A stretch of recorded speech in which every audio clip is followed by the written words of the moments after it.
Today we're testing out and looking at the new King 750 e-bike from DYU, coming in at $1,299 at the time of this video, although I will have discounts down in the description below if this bike interests you. The bike will ride on a 26-inch by 4.0 wide soft all-terrain tire, which should provide good traction in most all conditions. The bike is powered by a hub motor from Deo and is rated at 48 volts at 750 watts and 75 newton meters of torque. This bike is also equipped with dual hydraulic disc brakes running a 160mm rotor, which should provide good stopping power. The bike also comes with a wider soft seat, and the seat post does have built-in suspension, which, this being a hardtail bike, this will be welcome to help absorb some of the bumps.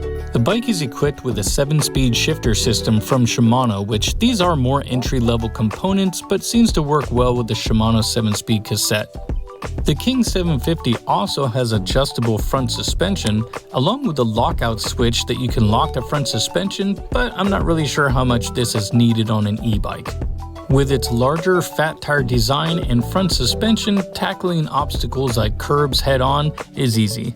Although for the more performance people in mind, I'm not really sure if this is something you should do, as the suspension is not really made to carry my weight or the bike's weight and could possibly damage something.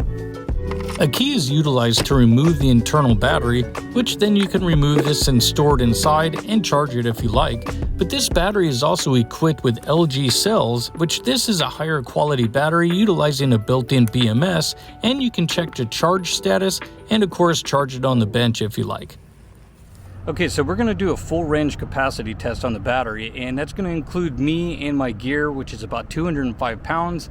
I have just some tools, some water, a little bit of camera gear, so we'll see how far we go. It's expected to do about 47 to 53 miles, and that's full battery assist. I'm going to do a combination of mainly 80% full throttle, with obviously a combination of pedaling as well. Now, this is under controlled conditions where they give you those ranges. If you look in the manual, it actually says about 153 pounds. And of course, it ends up being under like optimal conditions, flat terrain, and more. So obviously that's going to change the amount that we get. Now, the first test is going to be without the battery assist on or the bike on at all, just to kind of check the gearing to see what happens if the battery dies. Well, how well is the gearing set up on this bike? Being only a 7-speed, I bet it's going to need a little bit more. Okay, so the bike has a total of 2 miles, and we're going to be starting our trip at 0. And I will admit, I do like this display. It's very nice, easy to read, nice and big. And there's no special functions in it or anything. You just hit the plus and minus button here to change the power assist mode, which you go from 1, 2, or 3. Okay, going up a slight hill, and I'm in the lowest gear, and definitely wouldn't mind a lower gear setting, so a 9-speed would be optimal on this. Okay, downhill brake check. Going almost 20 miles an hour using one hand, and these hydraulic brakes are definitely needed for this heavy bike, but the stopping power is great. I can tell how well it works, and I'm only doing this one-handed while I hold the camera, and so I'm glad they went with hydraulics. This is way better than another bike I just tested. Now, as far as suspension goes and also the tires, as far as the grip, they actually are doing really well. I had them slip just a little bit on some loose terrain when I was kind of getting a little aggressive, but overall they're good so far. Now, the rear seat suspension post did work pretty well, although it did bottom several times depending on the bumps that I hit. But having a hardtail bike, it is nice to have this versus nothing at all.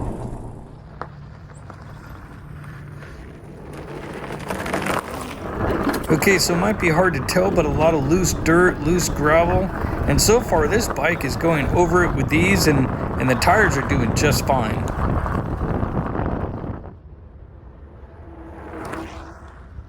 Okay, so the torque on this thing and the power of the 750 watt motor is actually really good. It responds well to your throttle input. It does have a little bit of a delay, but overall it's not bad. Okay, so I'm going to start going up this incline. This is known as Heart Attack Hill. It starts off at a pretty steep grade and continues getting even a little bit steeper, and it goes for about 3/4 of a mile. Now, the name of the trail is Heart Rate Hill, but most of us don't call it that for obvious reasons, because by the time you get to the top, well, you feel like you're going to have a heart attack. Okay, full throttle, and that's number 3 on the pedal assist, gear 2. So far it's doing pretty good with a 750 watt motor and with a decent amount of torque. It's not really having too much of a problem getting me up it.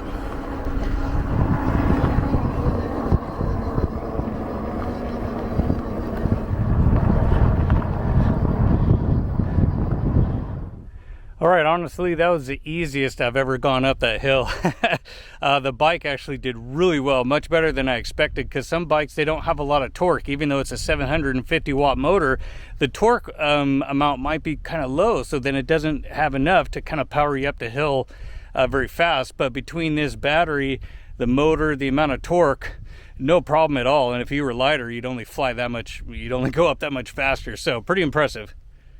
All right, 11 miles down so far, and I've only used about 1 bar on the battery meter so far.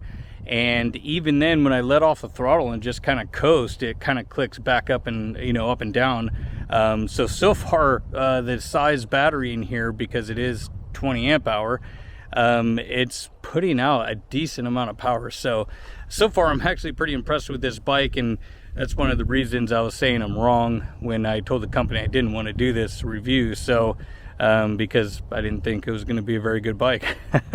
But overall, so far it's actually really impressive. So okay, speed check. So it looks like after doing this a couple times, it's about 0.5 or 0.75 miles an hour off. So pretty close though, as you can see. Okay, top speed check. So I'm not pedaling, throttle only, and I keep hitting 27 to 27 and a half, but there is a slight headwind against the river. So wow, this thing moves. All right, tunnel test. So gonna try out the headlight and see if it works. Probably won't be able to see it much, but hopefully nothing scary in here. Okay, headlights on. I can see it. I'm not sure how much you can see it. I'll shine it up against the wall. There it is, on and off. It's not really aimed at the ground. It's kind of out towards the ground. It's not super bright, but I mean, I could see in here at least. You know, it was something. But I don't think people are going to be riding these in the middle of the night too much. I mean, you can always buy an upgraded light. Okay, settings test. So this is on power assist setting 2, and I'm just pedaling regularly. I'm not really trying to force, you know, the pedaling, and I'm getting consistently 22 miles an hour, and that's actually really easy to do it. Good riding up there. But this is a super powerful bike. For 750 watts, it does just fine, and on pedal assist 3, it'll take you all the way up to 27, 28. All right, so about halfway done through my ride. Pretty hot out today too, so that actually might have a little bit of an effect on the battery as far as how much juice you're going to use, because it's almost 90 degrees right now. I didn't get started early enough, but so far the bike is doing pretty good. I still got about another 21 miles until I'm home, so I'm actually now a little bit worried because I don't want to pedal this heavy thing with a dead battery. So we'll see how far I get.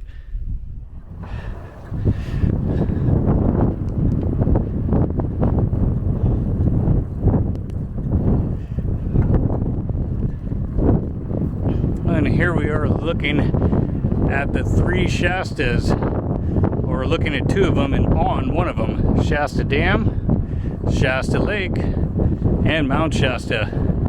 And Shasta Lake is about 3 or 4 feet from full as we go across the top of Shasta Dam right now. Okay, I'll stop so you guys can have a look.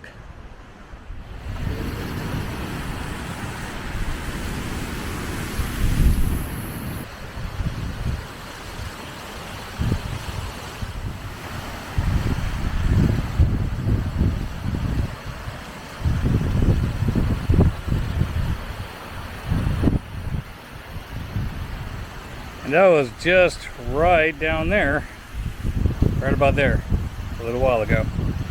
That's a big hill to climb. It definitely sucked a lot of battery coming up that hill.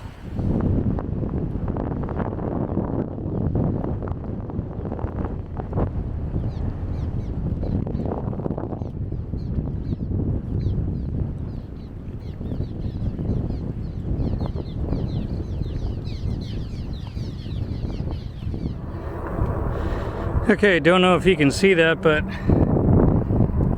battery's dead.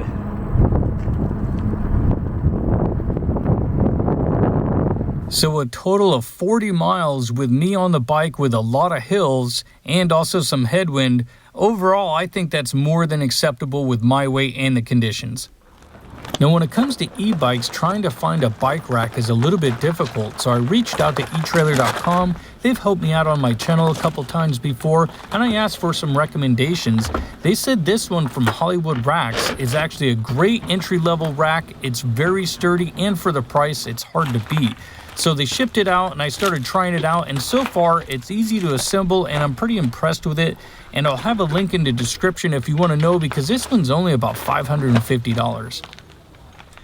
Now, if you're going to get a rack like this, you definitely want to check your hitch and make sure that it is capable of holding this much weight, because again, that bike being about 95 pounds, but if you take the battery out, that's about 10 pounds right there, plus take the other battery out of that one, maybe 8 or 9 pounds, and so you've lightened your load a little bit, but that one can hold two 80-pound bikes, so overall, we'll see how this one does. So far, it wasn't bad to set up. It only took about 45 minutes to fully assemble it, and then I just had to kind of get the clamps to match up, you know, to the bike.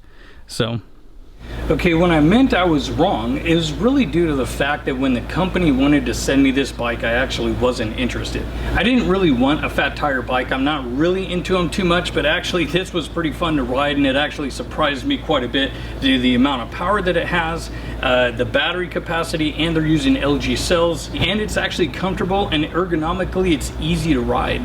Okay, pros on the bike. The seat is not bad. If you're doing a full ride like I did, you will want some bike shorts for the all-day ride. If you're going out to cruise around, it actually does really well. I do love this display. Real easy to read. It's super simple. There's no hidden settings to go and lock everything, so that's actually really nice. Also, good job using hydraulic brakes. A bike that is this heavy needs to have that. If this was a cable brake system, I don't think this would stop very well at all, being that it's so heavy, because other bikes have pretty much the same setup as far as the disc brake size. And with the cable mechanism, and being the bike is 60 pounds and a 200-pound rider, you can really feel that thing not wanting to stop much. As far as cons go, I wouldn't mind seeing a 9-speed. That would definitely help if the battery was starting to die and you had that lower gear for maybe going up hills. Other than that, I don't like these bars. I do like the wider type of bars that I do have on another e-bike that I did a review on. These ones are okay, and the little grips here are kind of comfy for the long rides, but I'm just not a fan of the skinnier ones. I kind of prefer a little bit of the wider ones that you kind of see here. It just is more of a comfortable grip, at least for me in my riding style, and I wouldn't mind seeing them move up to a better style or better components as far as the shifters. These Tourney ones are just kind of, they're very entry level, and they could at least go to the Altis system, you know, that way you have a finger and thumb technique versus doing this. It's more of just a push click type that you kind of see here. This one's a little bit better. It works nicer, and it's just a more comfortable feel. But overall, I do like the bike. I am impressed with it. I'm surprised at how well it rode and how easy and fun it was. So let me know what you guys think down in the comments down below. I definitely would like to know your thoughts, and I hope you guys liked the video. Be sure to subscribe, and until then, I hope to see you guys next time.